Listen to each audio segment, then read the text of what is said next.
আমাদের ভারত উপমহাদেশের ভিতরে একজন আলেম ছিলেন হাকিমুল ইসলাম আশরাফ আলী থানভী রহমতুল্লাহ আলাইহি। আপনারা হয়তো অনেকেই নাম শুনছেন। এই ব্যক্তি প্রতি সপ্তাহে বা মাসে নসিহত পেশ করতেন। একদিনকার নসিহত পেশ করতেছিলেন, এমন সময় এক যুবক এসে মজমার ভিতরে বসছে, বৈশায় সাথে সাথে চলিয়ে যাইতেছে।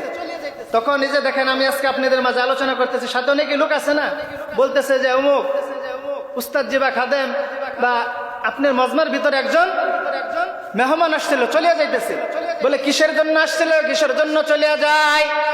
বান্দা বলে আমি কৃষক মানুষ, আমার তেমন জ্ঞান বৃদ্ধি নাই, আমি জেহান আমার ভালো না।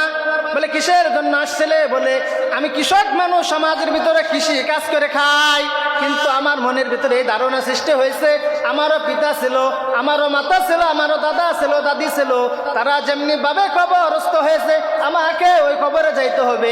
অবশ্যই আমার রব আমাকে যে কাজের জন্য সৃষ্টি করেছে কাজকে তালাশ করার জন্য আসছিলাম। আশরাফ আলী থানভী রহমতুল্লাহ আলাইহি বলেন, তাহলে কিসের জন্য চলিয়া যাইতেছ? বলে আমার হয়ে গেছে। বলে কি হয়ে গেছে?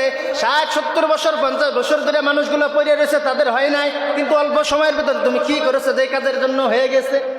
বান্দা বলে আমি যখন বসছি, বসার সাথে সাথে আপনি আলোচনা করতেছিলেন, বাবারা তোমরা গুনার কাজ করবা না, নেকের কাজ ছাড়বা না। আমার জেহেনের ভিতরে এতটুকু বিবেক জাগ্রত হয়েছে, আমি আর বেদাত ভিত্তি না যে আমি লম্বা আলোচনা করে মনে রাখতে পারবো।